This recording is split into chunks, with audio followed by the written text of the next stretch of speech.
দেখুন এটা গোটা আছে, এখনও সিল কাটিনি, এই যে কাটছি।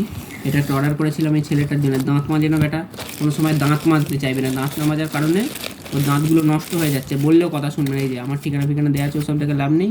কিন্তু এটা কী দিয়েছে, এটা ফ্লসের মতো দেখতে লাগছে কৌটোটায়। দেখুন ছেলে বার করাই তো মুশকিল ব্যাপার, কীভাবে প্যাকেট করেছে দেখেছেন? এই দেখুন রিল একদম পুরো, এই যে এইভাবে এখানটা দিয়ে আটকানো হচ্ছে। এটা কাটতে হবে, না কেটে ঠেলেও বেরোচ্ছে না, এটা এমন টাইট করেই করেছে, যে করেছে ভালো বুদ্ধি করেই করেছে, এটার ফলে কাটতেই হচ্ছে। যে কেটে দিলাম, এবার দেখুন কিচ্ছু কিন্তু নেই, এদিকে ওদিকে ফাঁকা।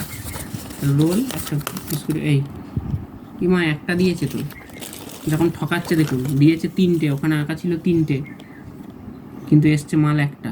এবার আমি কি করব বলুন? লেখা ছিল 3টে, কিন্তু একটা এসছে। এই যে ভিডিওটা করলাম, সবাই দেখলেন। এবার এখানটা কি লেখা আছে সেটা দেখি, একটা, অথচ কিন্তু আমি বেশি দাম দিয়ে কিনেছি, কম দামে ছিল, কোয়ান্টিটির লেখা আছে 1। এবার দেখুন আমি ইয়েটা দেখাই, এটা হাত দিস না, রাখ।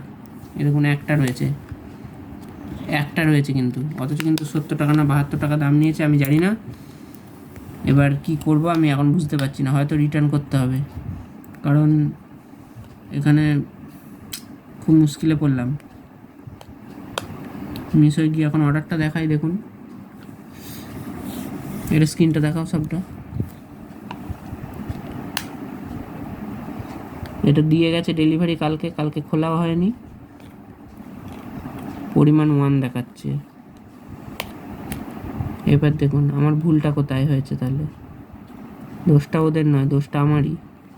এখানে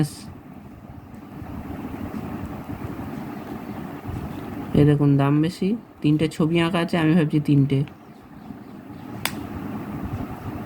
এ দেখুন 3টে ছবি আঁকা পরপর, কীভাবে ঠকায় দেখুন।